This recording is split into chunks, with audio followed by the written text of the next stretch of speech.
သစ္စာလေးရပ်တရားမြတ်တို့ကိုဆရာမကိုတရားဘုံဉာဏ်ဖြင့်ထိုးထွင်း၍သိတော်မူမြင်တော်မူသောမြတ်စွာဘုရားထိုမြတ်စွာဘုရားရှင်ကိုရောမြတ်ကြီး45ဝါကာလပတ်လုံးဟောကြားဆုံးမတော်မူခဲ့သောသုတ်ဝိနည်းအဘိဓမ္မာ8400သောဓမ္မခန္ဓာတရားတော်ထိုတရားတော်တို့နှင့်အညီကျင့်ကြံပွားများအားထုတ်တော်မူကြကုန်သောသမုဒိတံဃာပရမတ္ထတံဃာအတုမရှိမြတ်လားစွာသောဖရာတရားတံဃာယရဏမြတ်သုံးပါးတို့၏ဂုဏ်တော်ကျေးဇူးတော်တို့ကိုဥထိတ်မှန်ပန်းဆင်၍ယနေ့သာသနာတော်နှစ်2568ခုနှစ်ကောဇာတက္ကရေ1386ခုနှစ်ဝါကောင်လဆန်း8ရက်နေ့12ရက်8လ2024တနင်္လာနေ့ရှမ်းပြည်နယ်တောင်ပိုင်းတောင်ကြီးမြို့မောဂဝိပဿနာတရားစင်နှင့်လုပ်ငန်းစဉ်ပြန်ပွားရေးအဖွဲ့ခွဲအမှတ်25၌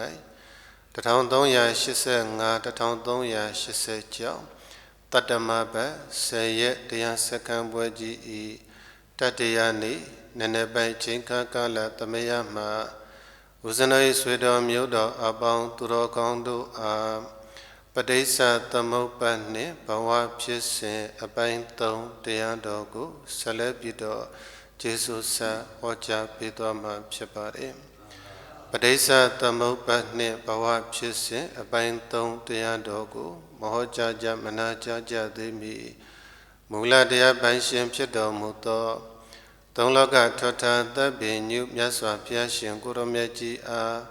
နမောတတ္တ3ချိန်ဖြင့်အာလုံးညီညီညာညာရှိခိုးပူဇော်ကြောကြရအောင်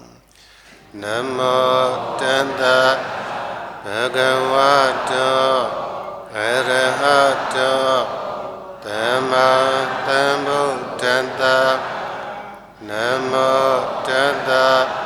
ဘဂဝတောအရဟတောသမ္မာသမ္ဗုဒ္ဓတ္တနမောတတ္တဘဂဝတောအရဟတောသမ္မာသမ္ဗုဒ္ဓတ္တ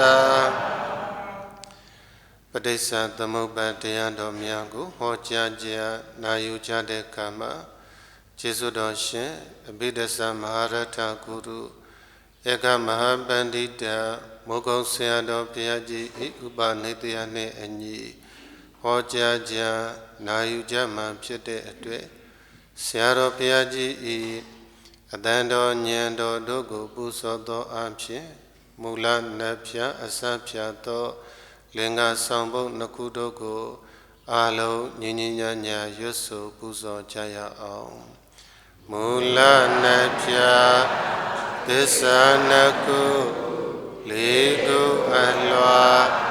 အင်္ဂါ12ပါးတရေကိုများနေ3ပါးအဆက်နှစ်ရက်မူလဝ3ဝနေကာလ3ဖြာချင်းရ20ဤရှိသွဲကိုအလွယ်ကျင့်မဲ့သိစေအပ်သည်သံတရာမလူကြောင့်ဒီအဝိဇ္ဇာနှင့်တဏှာရင်ခံဥပါဒံကံကြောင့်ယုံနေပေါ်အဘေမမျိုးမအပင်အမြင်မပြတ်ဆက်ဆက်တိဟံကံကြောင့်နေယောကြောင့်ကံအပံပံဖြစ်ပြန်ဤအလျောယမတကြသတိမြတ်ကထင်ရှားပြုပြင်စီရင်ဖန်ဆင်းအကြောင်းရင်းကြောင့်လူနာများစွာတတဝါတို့ဖြစ်လာရမှုမဟုတ်ဘူးဉာဏ်ဖြင့်ရှု၍မျော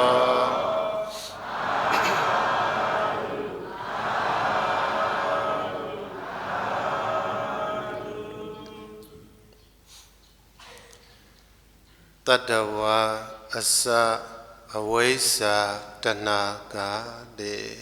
Tadawa asa bega Usano Dragong no Dadui Pawatandra Jirema Luဖြစ်တယ်နတ်ဖြစ်တယ်မြမဖြစ်တယ်အဘယ်ဒုက္ခတိရောက်တယ်ဆိုတာတခြားရှိနေလို့လားအဝိဇ္ဇာတဏှာရှိနေလို့လားအဲ့တော့တန်တရာကျင်းလေပြီးတော့နေကြရတဲ့ပုဂ္ဂိုလ်တို့ကိုတဲ့အဝိဇ္ဇာကဘာလို့တုံးဆိုတော့မျက်လုံးကိုပိတ်ထားတယ်တဲ့အဝိဇ္ဇာက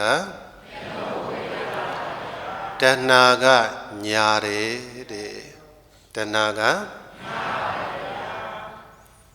အဝိဇ္ဇာကမျက်လုံးကိုဖုံးပိတ်ထားတဲ့ခါကျတော့အမှန်အတိုင်းသိပါအောင်မလားမသိအောင်အဝိဇ္ဇာကဖုံးထားတာဖုံးပြီးတော့တဏှာကဘာလို့တော့ညာတယ်တန်တရာလဲနေရတယ်ဆိုတာအဝိဇ္ဇာကမျက်လုံးပိတ်ပြီးတဏှာညာတာခံနေကြရတာနော်သူငါအထူးအပြင်ပုထုဇဉ်ပုဂ္ဂိုလ်တွေဘဝတန္တရာကြီးကျင်လဲကြတဲ့ခါမှာအဝိဇ္ဇာကဖုံးပိတ်ပြီးတော့ထားတဲ့ခါကျတော့တဏှာညာတာကိုပဲကိုကယုံပြီးတော့အဟုတ်ကြီးထင်ပြီးတော့တဏှာလိန်နဲ့ညာတဲ့အတိုင်းမလုပ်ခဲ့ကြရဘူးလားအဝိဇ္ဇာကဖုံးပိတ်တဏှာကညာလိုက်ပြီဆိုတဲ့ခါကျတော့အဝိဇ္ဇာတဏှာနော်အဝိဇ္ဇာကအမှန်မသိအောင်ဖုံးပိတ်တဏှာကညာလိုက်တဲ့ခါကျအဝိဇ္ဇာပစ္စယသင်္ခါရအဝိဇ္ဇာကအမှန်ကိုမသိအောင်ဘာလုပ်ထားလဲဖုံးပိတ်ထားတာဖုံးပိတ်ထားပြီးတော့ဘသူကညာတော့တဏှာကညာပြောတဲ့ခါကျအေးမင်းကုသိုလ်လုပ်ရင်ကောင်းနေဆိုတော့ကုသိုလ်တွေမလုပ်ဘူးလားအဝိဇ္ဇာကအမှန်ကိုမသိအောင်ဖုံးပိတ်ပြီးတော့တဏှာကညာပြောတယ်အေးမင်းဘသူသေးငါတေမာပြည့်ရောပဲကိုယ်အစဉ်ပြေဖို့ပဲအရေးကြီးတာပဲကုသိုလ်ရဲ့အကုသိုလ်ရဲ့ရှောင်မနေနဲ့ကွာလှုပ်ဟေးဆိုတော့အကုသိုလ်တွေကမလှုပ်ဘူးလားဒါဖြင့်အဝိဇ္ဇာပစ္စယသင်္ခါရပုံညာပြီးသင်္ခါရလို့ဆိုတဲ့ဒါနကုသိုလ်သီလကုသိုလ်ရူပကုသိုလ်တွေကိုလည်းပဲမလုပ်ခဲ့ဘူးလားတို့ကဲ့သို့ပုံညာပြီးသင်္ခါရတိဟုသောဒါနသီလရူပကုသိုလ်တွေလုပ်တဲ့ခါမှာလည်းပဲအဝိဇ္ဇာကအမှန်မသိအောင်ဖုံးပိတ်တဏှာကညာသွားလူပြည်ရောက်အောင်လုပ်လူပြည်ရောက်ရင်ကောင်းတယ်ဘသူကညာပြောလိုက်တာတဏှာညာတဲ့ကိုမယုံဘူးလားယုံလားယုံတဲ့ခါကျတော့ကုသိုလ်ကောင်းမှုတွေကမလုပ်ခဲ့ဘူးလားအဝိဇ္ဇာပစ္စယအပုံညာပြီးသင်္ခါရအပုံညာပြီးသင်္ခါရဆိုတာတခြားလောက်တာလားအကုသိုလ်တွေလောက်တာလားအကုသိုလ်တွေလောက်တော့လည်းပဲအဝိဇ္ဇာကအမှန်ကိုမသိအောင်ဘာလုပ်ထားတာတဏှာကကိုယ်သားလေးတွေသမီးလေးတွေနော်ကိုယ်မိသားစုအစဉ်ပြေဖို့လိုတယ်နော်မဲလူဘဝရောက်လာမှတော့ဘယ်အကုသိုလ်ရဲ့လို့ရှောင်နေလို့ဖြစ်မလို့ကွာဝက်ဖြစ်မှတော့မစင်ကြောက်နေလို့ဖြစ်ပါမလားဟိုလူဘဝရောက်လာမှတော့ကရဝတ္တတံပါဒကိစ္စမြောင်လူပေါင်းမှာနေတဲ့ခါကျတော့အကုသိုလ်လေလို့အဓိကကဘာအရေးကြီးတော့ကိုကြီးပွားဖို့အစဉ်ပြေဖို့ပဲအရေးကြီးတာဘသူကပြောတာတော့တဏှာကဘသူကပြောတော့တဏှာကမြန်မြောက်ပေးလို့ရတော့လေကြောင်းကြိုက်ပြီးတော့ကပြီပေါ့လှုပ်ပြီပေါ့အကုသိုလ်တွေမလှုပ်ဘူးလားအဝိဇ္ဇာပစ္စယအာနိဇာပိသင်္ခါရအာနိဇာပိသင်္ခါရဆိုတာကတခြားလှုပ်တာလားအရူပကုသိုလ်တွေလှုပ်တာလားအရူပဗြဟ္မပြည်ရောက်ကြောင်းကုသိုလ်တွေလှုပ်တယ်ပေါ့ အဲ့တော့အဝိဇ္ဇာငါဒီအရူပဗြဟ္မပြည်ရဲ့ ဗြဟ္မာတို့ရဲ့ဒုက္ခကြီးကိုမသိအောင်ဘာလို့တာဖုံးပိတ်တာဖုံးပိတ်ထမ်းပြီးတော့တဏှာကဘာလို့ပြန်ညာတယ်နေအရူပဗြဟ္မာပြည်ရောက်သွားကောင်းတာပေါ့ကွာဗြဟ္မာပြည်မှာတတန်းရှိရှိနေရတယ်လေတို့ဥစဉ်တို့တော်ကောင်းနေလူပြည်ရောက်လာတော့လည်းပဲကဲလူပြည်ရောက်လာတဲ့အခါမှာအသက်တူတာနဲ့ရှည်တာဘယ်ဟာကြိုက်အသက်အများကြီးအကြာကြီးနေလို့ရတယ်အရှိကြီးနေလို့ရတဲ့ဘဝရှိတယ်အရူပဗြဟ္မာနော်မဟာကပ္ပေါင်း8400လောက်အနည်းဆုံးနေကြရတာနော်သူတို့ဗြဟ္မာပြည်မှာရောက်သွားရင်လေတော်တော်နဲ့မသေးကြတော့ဘူးအဲ့လိုများမနေခြင်းဘူးလားဘာဖြစ်လို့တော့အခုလူဘဝရောက်လာတာတောင်မှပဲအသက်တူတာနဲ့ရှည်တာဘယ်ဟာကြိုက်တော့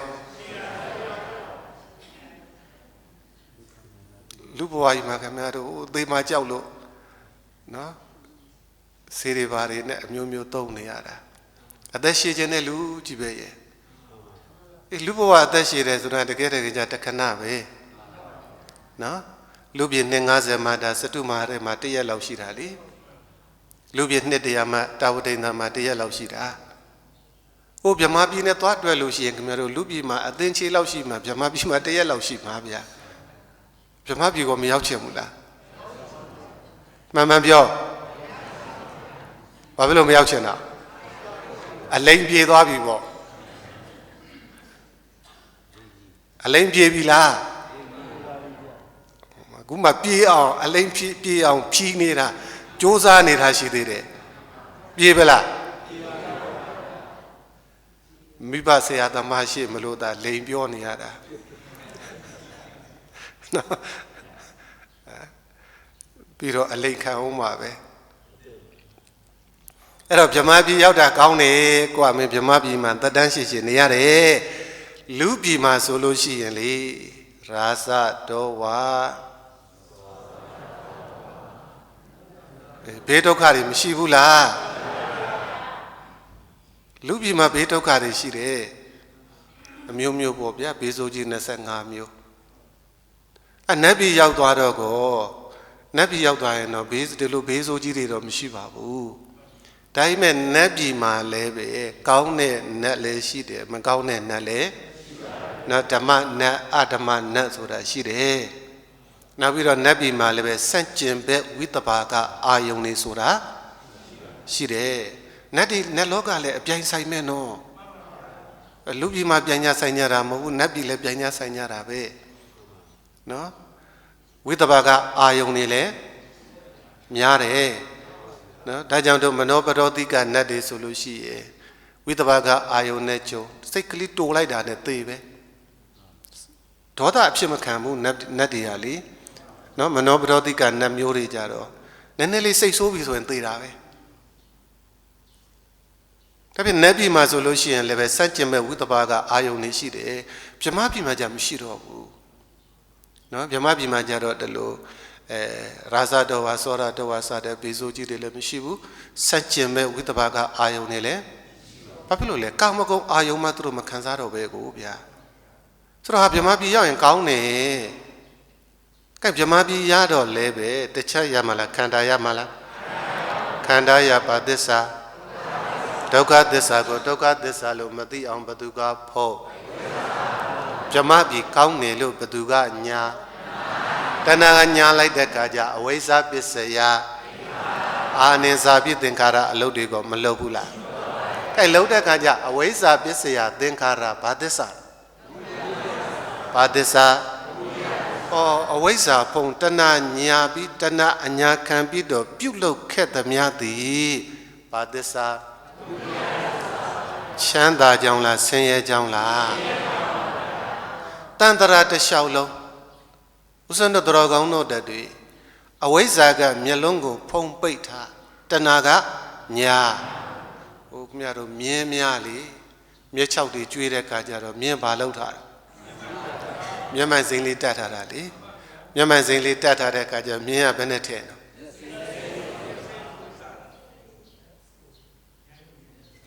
ဟုတ်ကဲ့လားအေး မျက်မှန်စိမ့်နဲ့မျက်လုံးကိုပိတ်လိုက်တာပိတ်ပြီးတော့တဏှာကညာတဲ့ခါကျတော့မျက်အချောက်တွေကိုပဲအစိမ့်အစိုးလေးလို့မထင်ဘူးလားပုထုဇဉ်လည်းပဲအဝိဇ္ဇာကအမှန်ကိုမသိအောင်ဖုံးထားတယ်ခမတို့ကျွတ်တို့ရတဲ့ခန္ဓာဘာသစ္စာအဲ့ဒီဒုက္ခသစ္စာကိုဒုက္ခသစ္စာလို့မသိအောင်ဘယ်သူကဖုံးတော့အဝိဇ္ဇာကဖုံးပြီးတော့ဟောဘဝခန္ဓာလူဘဝလူခန္ဓာရတာကောင်းတယ်နတ်ဘဝနတ်ခန္ဓာရတာကောင်းတယ်ဘယ်သူကပြောတော့အမှန်အတိုင်းပြောတာများဟုတ်ရဲ့လားတဏှာပြောတာကဘယ်တော့မှအမှန်တိုင်းမပြောဘူးလိညာပြောတာဒါပေမဲ့ပုထုဇဉ်ပုဂ္ဂိုလ်ကလည်းပဲဥစ္စံတော်တော်ကောင်းတို့တဲ့တွေအမှန်တိုင်းပြောတာနဲ့လိန်ပြောတာဘယ်ဟာကြိုက်နော်ပြောရင်လားလေငါမဟုတ်တာမမှန်တာပြောရင်မကြိုက်ဘူးနော်ဟုတ်တာမှန်တာပြောမှကြိုက်တာဗဇက်ကတာပြောတာနော်ကတိကြီးပေါ့ပဲခင်ဗျသေတော့မှာကြိုက်လားမဟုတ်ဘူးလားမမှန်ဘူးလားဒါပြမကြိုက်ဘူးဟာတခါကြီးတို့မှကြီးကအသက်တာအလုပ်ကြီးတော့မတော်တော်နှုတ်ပြိုသေးတာပဲတော်တော်အရွယ်တင်တာပဲဗျာမထင်ရဘူးအဲ့လောက်အသက်ကြီးမှန်းကိုမသိရဘူးမထင်ရဘူးဆိုရင်လေသဘောတွေကိုကြားလို့နော်နည်းနည်းလှူမဲ့ဟာများများလှူပြီးအဲ့ဒါကြရဲ့နော်လိမ့်ညာပြောလို့ရှိရင်လေအမှန်တိုင်းပြောရင်တော်ဒီကိုတော့နော်ပုထုဇဉ်ကလိန်ပြောတာကိုအလိုလိုနေကိုကအလိန်ခံညင်းနေတာနော်အဲ့တော့အလိန်ခံလိုက်တဲ့ခါကျတော့အဝိဇ္ဇာပစ္စယသင်္ခါရဘာသစ္စာဖြစ်နေသမုဒယသစ္စာအဝိဇ္ဇာကဖုံးပိတ်ပြီးတော့တဏှာအလိညာခံပြီးတော့ပြုတ်လို့သမျှသည်ဘာသစ္စာပုံညာပြည့်သင်္ခါရလို့တော့လေပုံညာပြည့်သင်္ခါရလို့တော့လေနိစာပြည့်သင်္ခါရလို့တော့လေဘယ်သင်္ခါရကိုပဲလို့ဘာသစ္စာသမုဒယသစ္စာကြီးပဲဘာဖြစ်လို့တော့အဝိဇ္ဇာကဖုံးပိတ်ပြီးတော့တဏှာလိန်နဲ့ညာတဲ့အတိုင်းလုံနေလို့ဉာဏ်မပါပဲကိုဗျာဉာဏ်ပါနေတာတောင်မှပဲသမုဒယသစ္စာပဲရှိသေးတယ်နော်သစ္စာနုလောမိကဉာဏ်သစ္စာအားလျော်စွာတိတနည်းအားဖြင့်နိဗ္ဗာန်ကိုအာယုံပြုပြီးတော့ပုံညာပြည့်သင်္ခါရကုသိုလ်ကောင်းမှုတွေပြုမယ်ဆိုရင်တောင်မှပဲဘာသစ္စာပဲရှိသေးတယ်တခြားကြောင့်လားအကြောင်းတရားမလို့လားဟောပဋိစ္စသမုပ္ပါဒ်မှာကြတော့အကြောင်းတရားမှန်ရင်ဘာသစ္စာသမုဒယသစ္စာကြီးပဲနိဗ္ဗာန်လိုချင်လို့လောက်လည်းပဲမလွတ်သေးဘူးနော်ခင်ဗျားတို့ဖြစ်ပြမြင်မုံဆုံးတဲ့အနေအထားမျိုးမှမရောက်သေးရင်မလွတ်သေးဘူးဒါတောင်မှပဲတစ်ချိန်ဆုံးယုံနဲ့အဝိဇ္ဇာတဏှာရဲ့လက်ကနှစ်ချိန်ဆုံးတော့လေသုံးချိန်ဆုံးတော့လေလေးချိန်ကိုဆုံးမှာအဝိဇ္ဇာတဏှာရဲ့ခမရတို့အလိအညာကလုံးလုံးလွတ်မှာနော်ပုထုဇဉ်ပုဂ္ဂိုလ်ကတော့အဝိဇ္ဇာပုံတဏှာလိန်နာညာတာဟိုပျော်ပျော်ကြီးခံနေကြတာသောတာပန်ဖြစ်သွားတဲ့ကြနည်းနည်းတော့အလိန်ပြေးလာပြီဒါပေမဲ့လုံးလုံးတော့မပြေသေးဘူးနော်ခင်ဗျားတို့နည်းနည်းကတည်းပဲဟိုအရက်သမားများမနေ့စောစောအိယာထားတဲ့ချိန်လေးလို့ပေါ့ဗျာအမှုလေးကမပြည့်တပြေလေးတော့ဖြစ်သွားပြီဒါပေမဲ့အရက်သမားခင်ဗျားတို့အိယာထားကြတဲ့နည်းနည်းလူကဘယ်နဲ့နေသေးတော့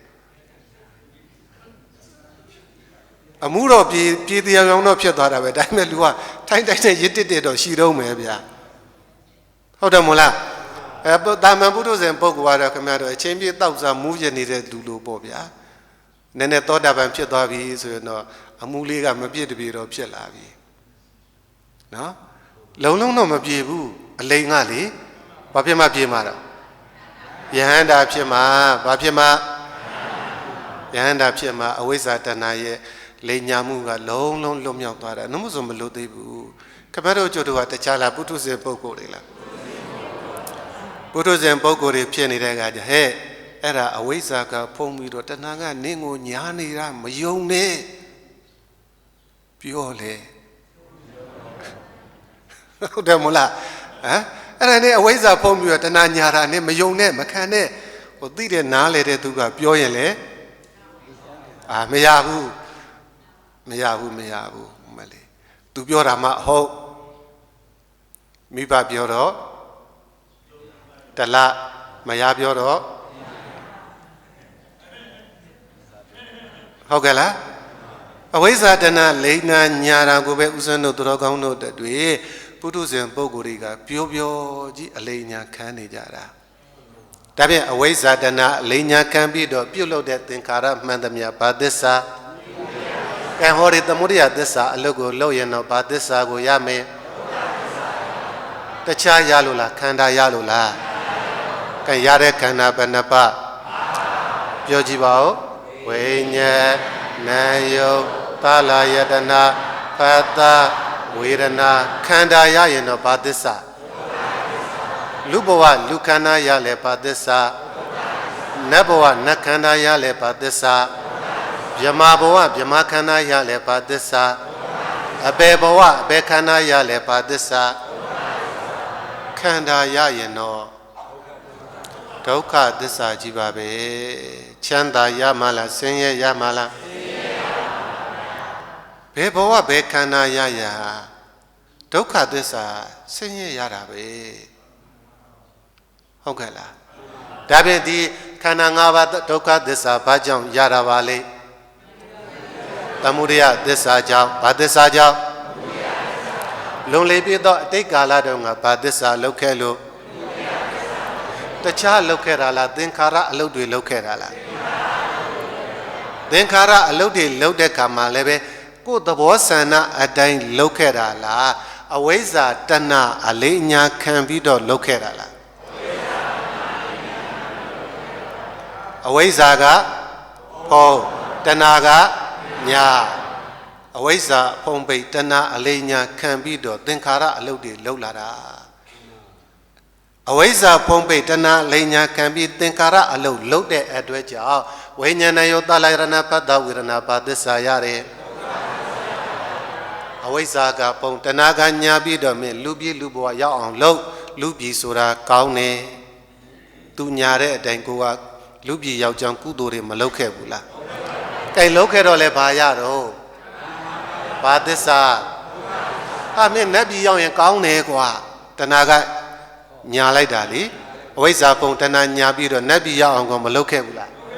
လုပ်တော့လဲဘာရတော့ဘာသစ္စာဗြဟ္မာပြည်ရောက်ရင်ကောင်းတယ်ကွာဆိုပြီးတော့အာနင်္စာပိသင်္ခါရအလုပ်တွေလုပ်မယ်ဆိုရင်လည်းပဲတခြားရမှာလားခန္ဓာရမှာလားဘာသစ္စာဘုံမင်းကုသိုလ်အကုသိုလ်ရွေးမနေနဲ့ကွာကိုယ်အစဉ်ပြေဖို့လိုတာပဲလို့ဆိုတော့တဏှာကအလိညာပြီးတော့လှုပ်လိုက်တဲ့ခါကျတခြားလုံမှာလားအပုံညာပြီးသင်္ခါရလုံမှာလားအကုသိုလ်တွေကမလှုပ်ခဲ့ဘူးလားအကုသိုလ်အပုံညာပြီးသင်္ခါရလှုပ်တော့လေဘာရဘာသစ္စာအဝိဇ္ဇာဖုံတဏှာအလိညာခံပြီးတော့လုံနေမယ်ဆိုရင်တော့ဘာသစ္စာပဲရမှာတော့ချမ်းသာရမှာလားဆင်းရဲရမှာလားလူဘဝလူချမ်းသာဆိုတာအပြောပဲနတ်ဘဝနတ်ချမ်းသာဆိုတာလေဗြဟ္မာဘဝဗြဟ္မာချမ်းသာဆိုတဲ့တကယ်ကဒုက္ခသစ္စာကြီးပဲဗျာတခြားရလို့လားခန္ဓာရလို့လား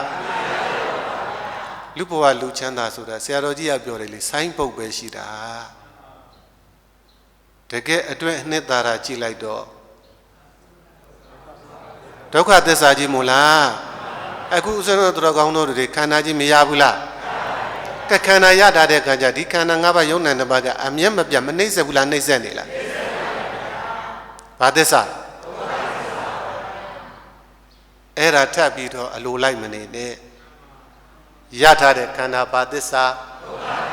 အဲ့ဒီရထားတဲ့ခန္ဓာဒုက္ခသစ္စာကိုဒုက္ခသစ္စာလို့မသိအောင်ဘသူကဖုံးအောင်မယ်အဝိဇ္ဇာကဖုံးပြီးတော့ဘသူကညာအောင်မယ် အခုလက်ရှိရထားတဲ့လူဘဝလူခန္ဓာဘာသစ္စာမသိအောင်ဘသူကဖို့ဦးဇင်းတို့တော်ကောင်းတို့ရထားတဲ့ခန္ဓာ၅ပါးယုံနာ၅ပါးကဘာသစ္စာကြီးတော့ဘုရားကမဟောဘူးလားတိုးတော့ဦးဇင်းတို့တော်ကောင်းတို့တွေကကိုယ်ခန္ဓာဒုက္ခသစ္စာကိုဒုက္ခသစ္စာလို့ဘာလို့ပြောဟမ်ဘုရားကတော့ဟောခဲ့တာပဲဟေးခန္ဓာကြီးကဒုက္ခသစ္စာကြီးပဲမဟောခဲ့ဘူးလားဟောပေမဲ့လည်းပဲတကယ်ကိုပဲယုံကြည်ကြည်နဲ့လက်ခံပါလားမေးတော့ခင်ဗျားတို့တရားထိုင်တရားအထုတ်နေတဲ့အချိန်မှာညောင်းနာနာတာထုံနာကျင်နာလေးတွေမပေါ်ဘူးလားအဲ့ဒါတခြားနှိမ့်ဆက်နေရလားခန္ဓာနှိမ့်ဆက်နေရဘာသစ္စာပေါ်နေရဩဒါဒုက္ခသစ္စာကြီးပဲလို့များနှလုံးသွင်းလားညောင်းနာနဲ့ပြင်လိုက်ဟုတ်တယ်မလားညောင်းနာဘာသစ္စာတော့တခန္ဓာပေါ်တာဒုက္ခသစ္စာကြီးပေါ့ဗျာအဲ့ဒါကိုခါတယ်ပဲအဝိဇ္ဇာကဒုက္ခသစ္စာလို့မသိအောင်သူကဖုံးထားလိုက်တာဖုံးထားလိုက်ပြီးတော့အမင်းညောင်းရင်နည်းနည်းလေးပြင်လိုက်ဟာဘယ်သူကညာတော့တဏှာညာတယ်မင်းဒီတိုင်းကြီးမင်းပေးကတ်ထိုင်နေလို့ရှိရင်တော့ကြမင်းအကျော်တွေပါတယ်သွေးကြောလေးကြောတွေပိတ်ကုန်ဘယ်တဲ့လုံးမတော့လေးဖြတ်ကုန်မှာပေါ့ဟာဘယ်သူကပြောတာလဲတဏှာကလိန်နာညာတာအဝိဇ္ဇာကဖုံးပလိုက်ပြန်ရောဖုံးပြီးတော့တဏှာကလိန်လိုက်ညာလိုက်တဲ့ပြန်တော့ဥစ္စံတို့ပုထုဇဉ်ပုဂ္ဂိုလ်တွေကအဟုတ်မထင်ဘူးလားဖျားပြောတာနဲ့တဏှာပြောတာဘယ်သူပြောတာယုံတော့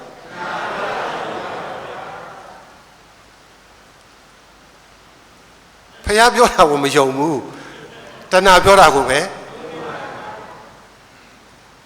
ဆရာတော်ဥတ္တမသာရတို့ပြောပါတယ်ဒီလိုပုံကိုယ်တွေများဟောပြောနေတာဟောတယ်ပြောတယ်သူမိုက်လို့ပဲတဲ့နော်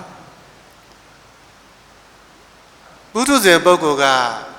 ဖျားပြောစကားနဲ့တဏှာပြောစကားဆိုတဏှာပြောစကားယုံကြတာယုံနေလို့လည်းပဲတန်တရာဖျားပြောတဲ့စကားကိုသာယုံမယ်ဆိုလို့ရှိရင်တန်တရာကတို့မြတ်စွာဘုရားလက်ထက်တော်တုန်းကရှိတယ်သာဝတိမြို့ထဲမှာတာမိတာဖ3ယောက်နော်သူတို့အိမ်မှာတနေ့ဘုန်းကြီးတွေပင့်ပြီးတော့စွမ်းကျွေးတဲ့စွမ်းဒါနကုသိုလ်လုပ်တယ်ပေါ့လို့တော့ဆရာတော်တွေကတရားတွေပါတွေဟောတဲ့ခါကျသားလုပ်တဲ့ပုဂ္ဂိုလ်ကအင်မတန်သဘောကျသွားသဘောကျတဲ့ခါကျတော့ငါလည်းဘုန်းကြီးဝစ်ချင်တယ်ယဟန်ဝစ်ချင်တယ်နော်သားလုပ်တဲ့လူကလေတရားတွေနာရတဲ့ခါကျသူဘာလုပ်ချင်လို့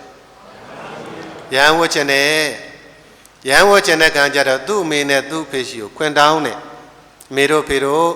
ကျောက်ကတော့ဘုရားသာသနာဝင်ပြီးတော့ယဟန်ပြုချင်တယ်ယဟန်ပြုခွင့်ပေးပါဆိုတော့အမေနဲ့ဖေကငါသားတို့မှာကသာသမီးကမင်းတယောက်တည်းရှိတာအမွေခံကမင်းတယောက်တည်းရှိတာအဲ့တော့တို့ကမင်းကိုမခွဲနိုင်ဘူးယဟန်တော်မဝဲပါနဲ့ကွာပြောတယ်ပြောလို့မရတဲ့ခါကျဘာလို့တုံးဆိုတဲ့ခါကျတော့အမေနဲ့အဖေကသူတို့သားလေးကြောင်းသွားပြီးတော့ယဟန်ဝတ်မှာဆိုလို့တယောက်တည်းလဲကင်းဆောင်ပေးရတယ်ပတ်စံမပေးရဘူးနော်တယောက်တည်းလဲဘာလုပ်ပေးရဘာဖြစ်မှာဆိုလို့သူတို့သားလေးယဟန်ဝတ်သွားမှာဆိုလို့တဲ့အမေနဲ့အဖေကတယောက်တည်းလဲကင်းဆောင်ပေးရတဲ့နော်အဲ့လိုကင်းဆောင်နေတော့တနေ့ကျတော့ဖေလှုပ်တဲ့ပုဂ္ဂိုလ်ကအလုပ်ကိစ္စနဲ့အပြင်သွားမေးရကင်းဆောင်နေနော်တခါပေါက်လေကအတက်ကလေးမှာပေါ့ဗျာလေကကုံလေးပေါ်မှာမေးရဆန်ရွေးနေတာနော်တကားတွေပိတ်ထားပြီးတော့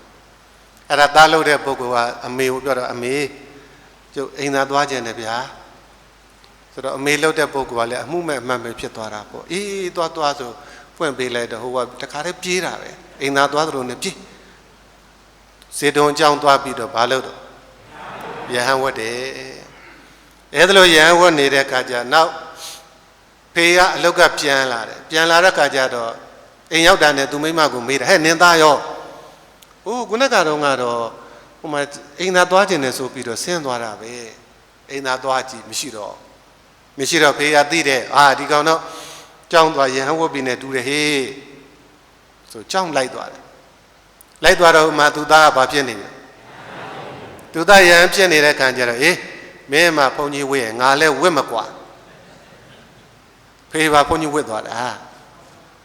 အဲ့ဒါမေလှုပ်တဲ့သူကခါတယ်ပဲသူခင်မွန်းဖြစ်တဲ့လူနဲ့သားဖြစ်တဲ့သူပြန်မလားနဲ့စောင့်နေတော်နဲ့ပြန်မလားတော့သူတို့ရဟန်းဝတ်သွားပြီလားမသိပါဘူးလိုက်ကြည့်ပါဦးမပါလေဆိုကြောင်းသွားကြည့်တော့တပ္ပနှစ်ယောက်စလုံးဘာဖြစ်နေအဲ့တော့မေလှုပ်တဲ့သူကလည်းနင်တို့မှဘုန်းကြီးဝတ်ရင်ငါလည်းဘိက္ခုနီဝတ်မယ်ဆိုတော့တာမိတပ္ပတော်စလုံးဘာဖြစ်တော့ယဟန်နဲ့မောကြဘူးလားဟိုတပ္ပနှစ်ယောက်ကယဟန်အမေလှုပ်တဲ့သူကယဟန်မှဘိက္ခုနီမှဝတ်ကြတာပေါ့မကောင်းဘူးလားအဲ့ဒါလိုရဟန်းဝတ်ပြီးနေတဲ့အခါကျတော့သူတို့သားမိသားဖ3ယောက်ဟာတယောက်မျက်နှာတယောက်မှမကြည့်ရမမြင်ရရင်တနေ့ကလေးမှမနေနိုင်ကြဘူးတဲ့သာသနာပေါင်းမှာတော့ယဟန်ပြုနေကြတာပဲဒါပေမဲ့ဒီသားမိသားဖ3ယောက်ဟာတနေ့မှမတွေ့ရရင်မနေနိုင်ဘူးမနေနိုင်တဲ့အခါကျဘာလို့တော့မေကလည်းသားဖုန်းကြီးတွေကြောင်းသွားစကားတွေဘာတွေထိုင်ပြောသားဖနှစ်ယောက်ကလည်းပဲမေဘိက္ခုနီမရှိတဲ့ကြောင်းသွားစကားတွေထိုင်ပြောအချိန်ပြည့်သူတို့ဘာပဲလုပ်နေတော့စကားပဲပြောနေကြတာဆိုတော့အခြားသောယဟန်တွေဘိက္ခုနီမတွေကကြတော့သူတို့ယဟန်အလုပ်တွေမလုပ်ကြဘူးလားယဟန်အလုပ်ဆိုတာဘာတော့ကန္ထဒူရာဝိပဿနာဒူရာယဟန်အလုပ်ဆိုတာပါလေကန္ထာဒူရာဆိုတာကစာပေကျမ်းဂန်နေသင်တာစာသင်တာပေါ့ဗျာနော်ပရိယတ္တိစာပေကျမ်းဂန်နေသင်တာကိုပြောတာနော်ဘုရားဟောပြီးတော့ထားတဲ့ပိဋကတ်3ပုံနိကေ900တမကန္နမောင်8400အဲ့ဒီပိဋကတ်တော်တွေကိုသင်အံလေ့ကျက်ပြီးတော့နေတာသည်ပါလေကန္ထာဒူရာအဲ့ဒါဘုန်းကြီးတွေအလုပ်ဟုတ်ပြီနော်ဝိပဿနာဒူရာဆိုတာကခန္ဓာဉာဏ်ရောက်ဝိပဿနာတရားတွေပွားများအားထုတ်တာဂုဏ်တော်တွေပွားတာမေတ္တာတွေပွားတာဟုတ်ကဲ့လားတရားဟောခြင်းတရားအားထုတ်ခြင်းအလုပ်တွေအဲ့ဒါကပါလေဝိပဿနာဒူရာဒါဖြင့်ခန္ဓာဒူရာနဲ့ဝိပဿနာဒူရာဆိုတာဒီဘသူတွေအလုပ်ယဟန်တန်ဃာတို့ရဲ့အလုပ်ဆိုတော့ယဟန်တန်ဃာတွေဘိက္ခုနီမတွေကတချို့ပုဂ္ဂိုလ်တွေကဇာပေပရိယတ္တိတွေကိုသင်အံလေ့ကျက်ကြတယ်တချို့ပုဂ္ဂိုလ်တွေကတရားအားထုတ်ကြတယ်ဒါပေမဲ့သားမိသားဖ3ယောက်ကတော့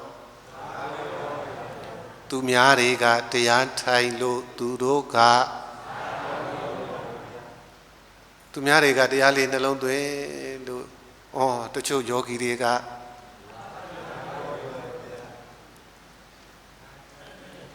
ဟုတ်ကဲ့လားတရားအလုပ်လုပ်တဲ့ယောဂီတွေကမရှိဘူးလားစကားထိုင်ပြောနေတဲ့ယောဂီတွေကမရှိပါဘူးဖေဟာမရှိဘူးမို့လား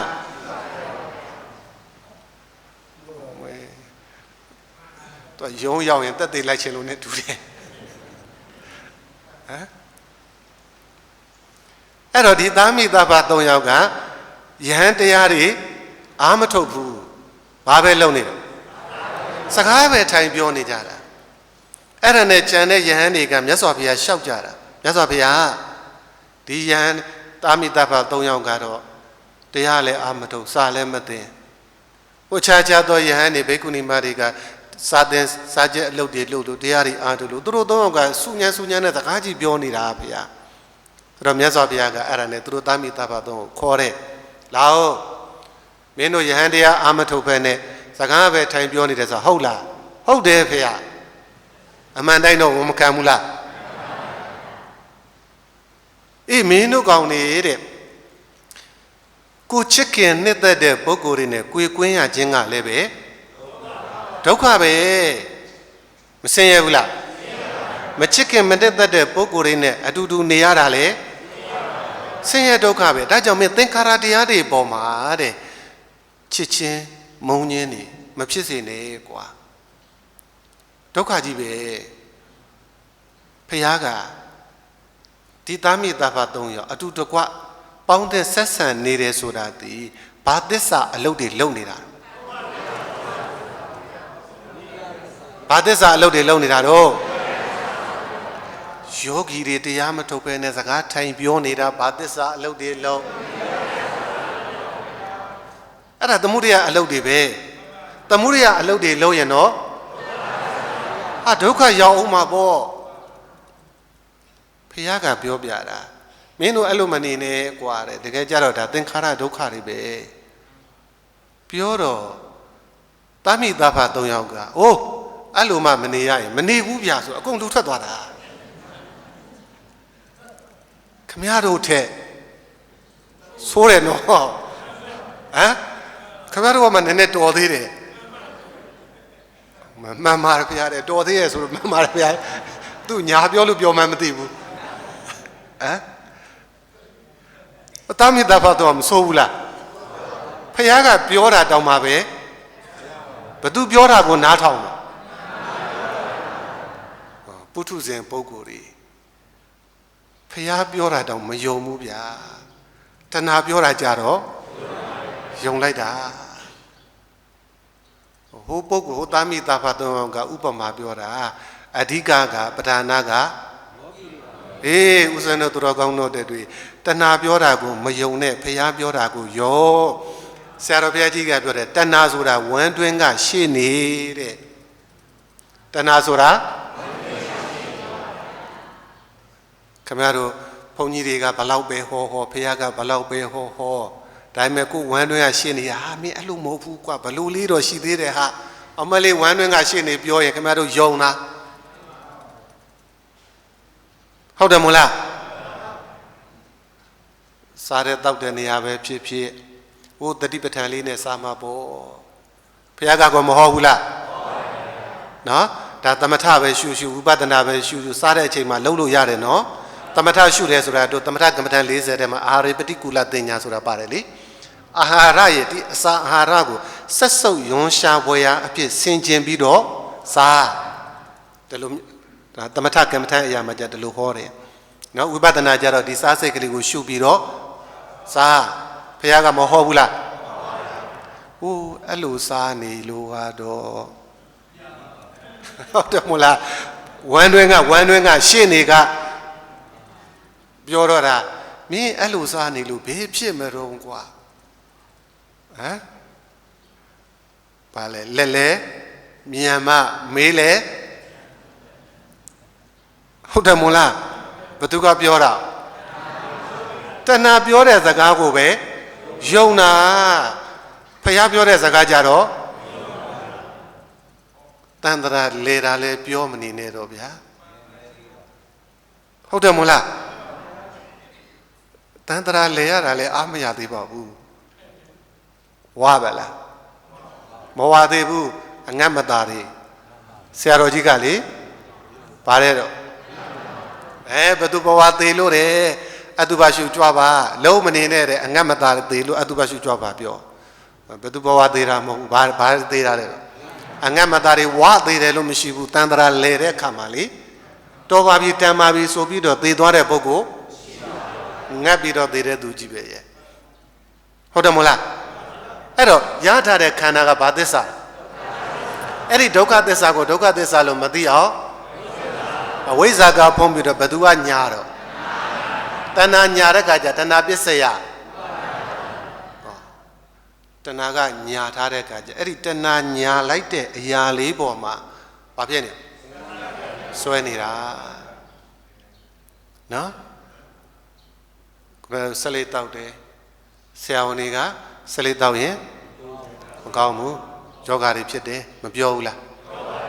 ဒါပေမဲ့ကိုကဟိုတဏှာအဝိဇ္ဇာကဒီအပြစ်ကိုမသိအောင်ဖုံးထားတယ်တဏှာကညာတယ်ဟိုဘာမှဖြစ်ပါဘူးကွာနည်းနည်းတစ်ဖွာနှစ်ဖွာတောက်တာဘာမှဖြစ်ပါဘူးဘယ်သူကညာအဲ့ဒီတစ်ဖွာနှစ်ဖွာတောက်ခြင်းကနေနောက်ကြဘာဖြစ်သွားမစွဲဘူးလားစွဲသွားတဲ့အခါကျခင်ဗျားတို့ထမင်းစားပြီးပြီဆိုတာနဲ့တောက်လိုက်ရမှအိယာထားပြီဆိုတာနဲ့ဘာဖြစ်သွားလို့စွဲသွားလို့တဏှာဖြစ်တဲ့ပုံမှာတဏှာလိန်နဲ့ညာတဲ့ပုံမှာပဲဥပါဒံကဘာဖြစ်သွား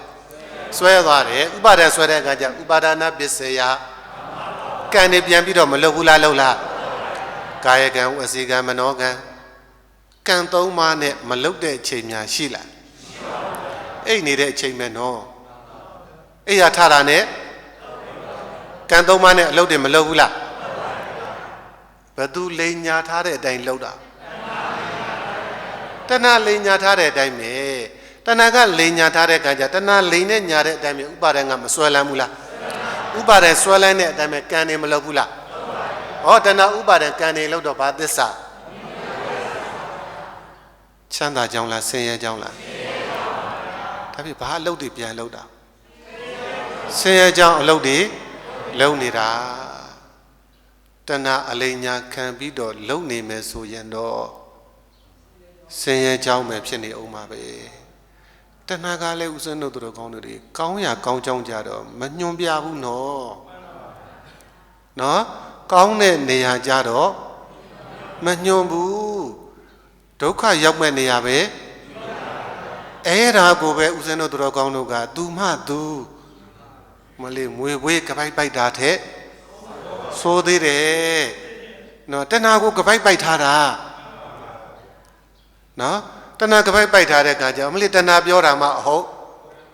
သူပြောမှယုံတာကျန်တဲ့လူပြောရင်မယုံဘူးတဏှာကများခိုင်းလိုက်ပြီဆိုလို့ကတော့အမလေးခင်ဗျားတို့ကျွေးတီကြအမောဖောက်နေအောင်တော့ဟုတ်တယ်မို့လား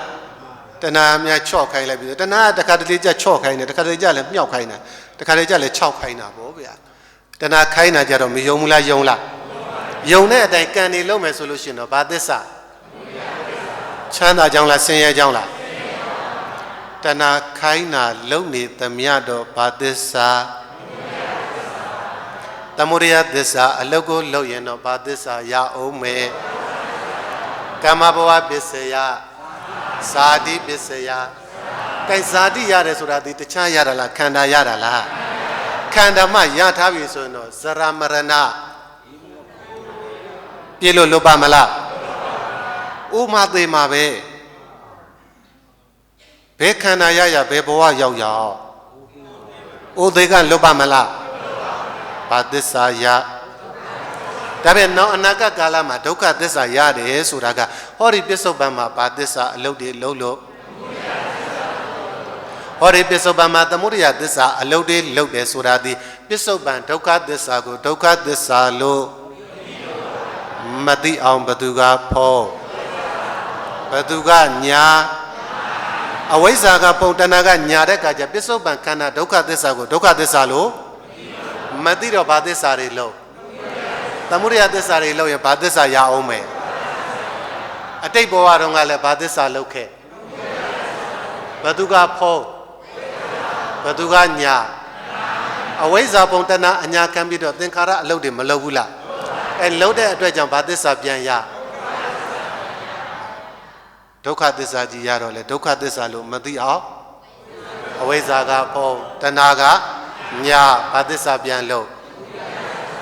ဘာသစ္စာရအောင်မယ်တန်တရာလေတယ်ဆိုတာဆင်းရဲချောင်းလှုပ်လိုက်ဆင်းရဲကြိုးရလိုက်သမုဒယသစ္စာလှုပ်တော့ဘယ်ပုံကပဲရောက်ဘာသစ္စာပဲရတာဒုက္ခသစ္စာပဲရတာဘာသစ္စာပဲရဘယ်သစ္စာလှုပ်ခဲ့လို့သမုဒယသစ္စာအလုပ်တွေလုပ်တယ်ဆိုတာလည်းပဲဘသူကမသိအောင်ဖုံးထားတာအဲ့ဒီသမုဒယသစ္စာအလုပ်တွေလုပ်ဟဲလို့ဘသူကညာပြောတာတန်တရာတလျှောက်လုံးအဝိဇ္ဇာဖုံတဏှာအလိညာခံပြီးတော့ပဲလောက်ခဲ့ကြတာလောက်တဲ့အတွက်ကြောင့်လဲဒုက္ခတွေမရောက်ဘူးလားကံကူစနုတော်ကောင်းတော်တွေဘုရားရှင်ကိုရောမြတ်ကြီးရဲ့သာသနာတော်နဲ့မကြုံဘူးလားကြုံနေတဲ့အခါကျမြတ်စွာဘုရားရှင်ကိုရောမြတ်ကြီးကခန္ဓာရဘာသစ္စာလို့ဟောတော့မဟုတ်ဘူးလားတဏှာသမုဒယကတခြားလားသမုဒယသစ္စာလားခန္ဓာကဒုက္ခသစ္စာကြီးတဏှာသမုဒယဆိုတာကတဏှာဆိုတာကသမုဒယသစ္စာဆင်းရဲကြောင်းနဲ့ဆင်းရဲကြိုးပဲမြတ်စွာဘုရားမဟောဘူးလား အခုစနုတော်ကောင်းတို့တွေကလည်းပဲဖယားမြတ်စွာရဲ့သာသနာတော်နဲ့ကြုံပြီးတော့နေတဲ့သာသနာတွင်သားတွေဖြစ်နေတဲ့ခါကြတော့ခဏလေးဖြစ်ဖြစ်တဏှာပြောတာတော့မယုံပဲနဲ့ဖယားပြောတာကိုခဏလေးဖြစ်ဖြစ်ပါမြတ်စွာဘုရားကပြောတယ်လေဟောငါပြောတာဟောတာတွေကိုကွာမင်းကလျာဏမိတ်ကောင်းဆွေကောင်းကပြောတယ်လို့ပဲသဘောထားပါဆိုတာလေဟုတ်ကဲ့လားတန်ត្រာတစ်လျှောက်လုံးကဘသူလိန်နာညာတာပဲခံခဲ့ရတာတဏှာအလိန်ညာပဲခံနေခဲ့တာအခုဘုရားရှင်ကိုရောမြတ်ကြီးရဲ့သာသနာတော်နဲ့တွေ့တဲ့အချိန်လေးမှာဗုဒ္ဓဘုရားရှင်ကိုရောမြတ်ကြီးရဲ့အဆုံးအမတွေနဲ့တွေ့ကြုံနေတဲ့အချိန်ကလေးမှာဘုရားပြောတာကိုယုံကြည်လက်ခံနိုင်အောင်ကဘုရားရှင်ကိုရောမြတ်ကြီးကတခြားပြောတာလားအမှန်တိုင်းပြောတာလားခုခမရတို့ကျတို့ရထားတာဒီတခြားလားခန္ဓာ၅ပါးလားဘယ်ခန္ဓာပဲကြီးကြီးဖြစ်ပြီးမြဲသလားမမြဲဘူးလားဘယ်ချိန်မဲကြီးကြီးရထားတဲ့ခန္ဓာကဖြစ်ပြီးအခုဦးဇင်းတို့တော်ကောင်းတို့တွေကလူဘဝမွေးလာတဲ့ဇာတိ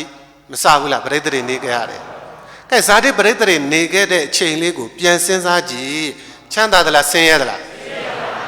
ဘဝအစမှာတခြားနဲ့စားခဲ့တာလားဒုက္ခနဲ့စားရတာလားကဲခုနေတဲ့အချိန်လေးကြည့်ကြည့်အောင်ချမ်းသာသလားဆင်းရဲသလားဘယ်အချိန်မှဦးဇင်းတို့တော်ကောင်းတို့တွေတက်တက်တာတာနေရလို့တော့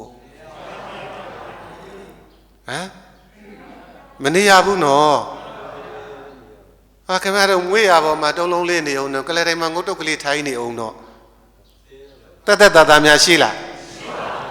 ဟိုမွေးရပေါ်မှာတုံးလုံးလေးလှဲတော့လည်းပဲခင်ဗျားတို့15မိနစ်နာရီဝက်လောက်ကြာလာတာနဲ့ဘာဖြစ်လာတော့ဟဲ့ဟိုဘက်ပြောင်းတော့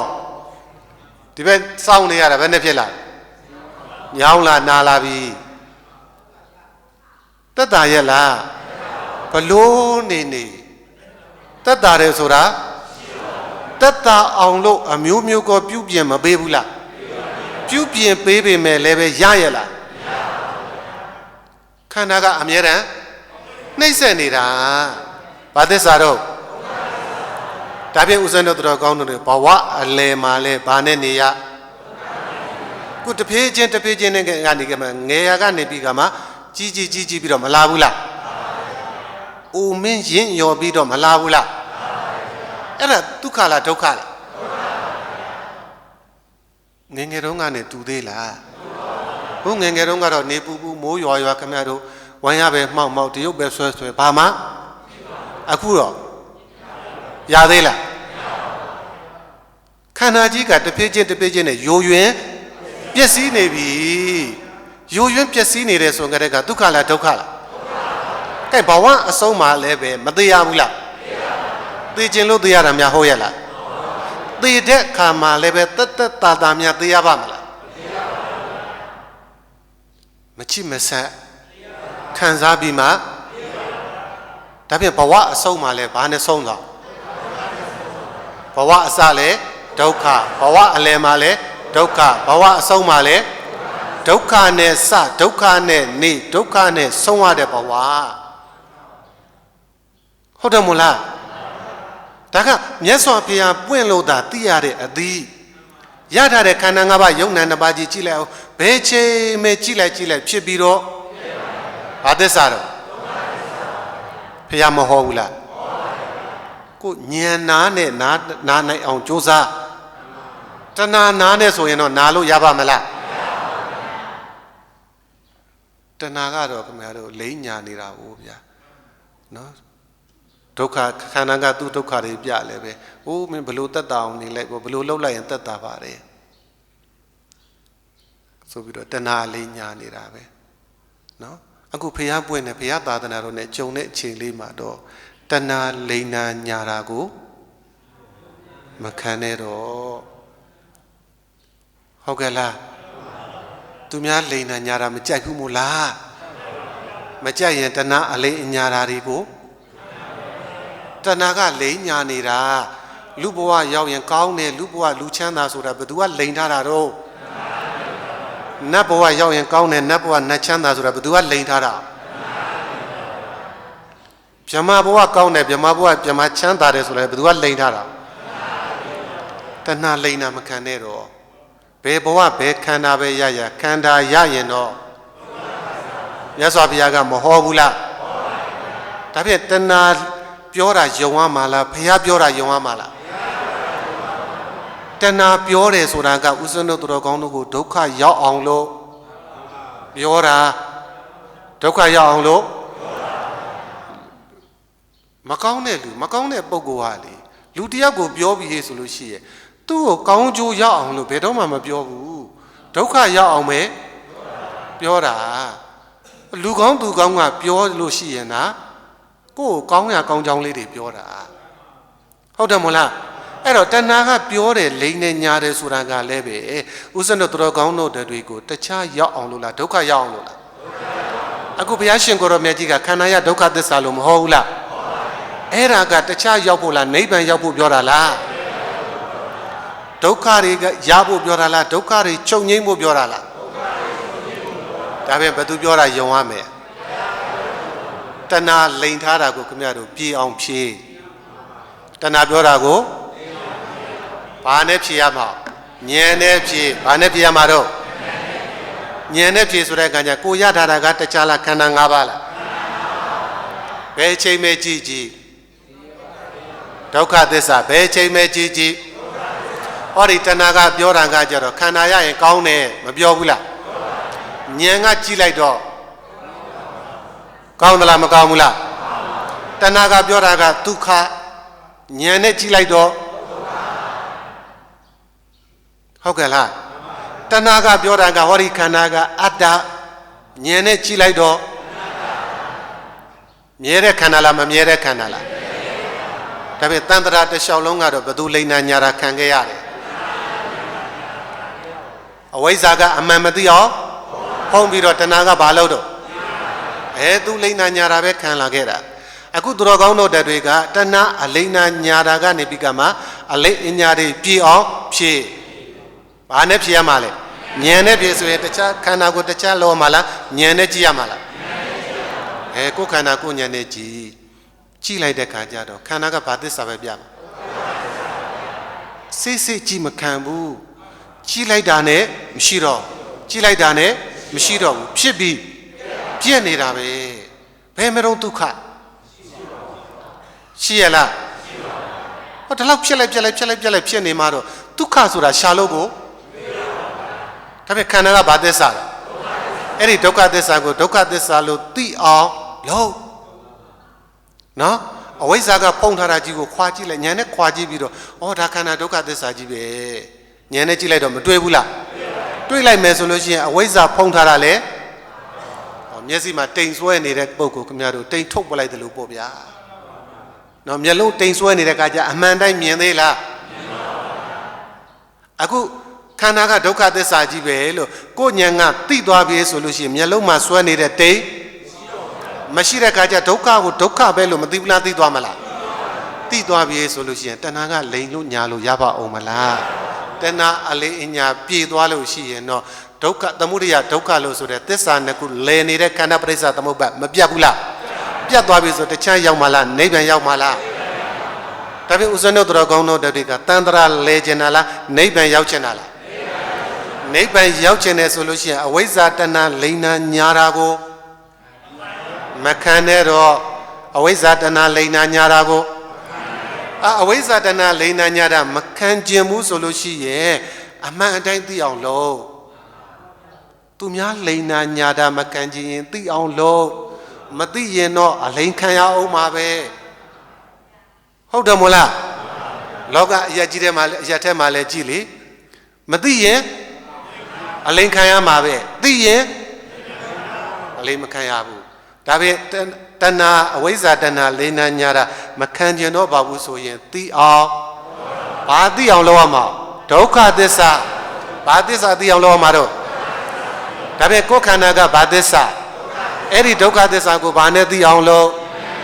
ဉာဏ်နဲ့သိလိုက်မယ်ဆိုလို့ရှိရင်ခန္ဓာဒုက္ခသစ္စာကိုကိုယ်ဉာဏ်ကမသိဘူးလားသိသွားရင်ခန္ဓာကဘာသစ္စာသိတဲ့မြင်တဲ့ဉာဏ်က မေဃသစ္စာကိန်းသွားမယ်ဟေးဆိုလို့ရှိရင်တော့အလိအညာမပြေဘူးလားအလိအညာပြေသွားလို့ရှိရင်တော့သေတံကဘာသစ္စာကဲသမုဒယသစ္စာသိပြီဟေးဆိုလို့ရှိရင်တော့တန်တရာလဲပါအောင်မလားတန်တရာဇတ်သိချုပ်ငိမ့်သွားတယ်ကဘာသစ္စာနိရောဓသစ္စာဆိုပြီးတော့နိဗ္ဗာန်ကိုမျက်မှောက်ပြုနိုင်တဲ့အတွက်ကြောင့်ဥစ္စံတော်တရားဓမ္မပေါင်းတော်ကောင်းတို့တတွေသည်အဝိဇ္ဇာကဖုံတဏှာအလိအညာခံတဲ့အဖြစ်ကနေပြီးတော့လွန်မြောက်အောင်ခန္ဓာဉာဏ်ဝိပဿနာတရားတို့ကိုကျင့်ကြံကြိုးစားပွားများအားထုတ်ကြပါလို့တိုက်တွန်းရင်းနဲ့ပဲချိန်စစ်တဲ့အတွက်ကြောင့်သာဓုခေါ်တော်ကြအောင်စို့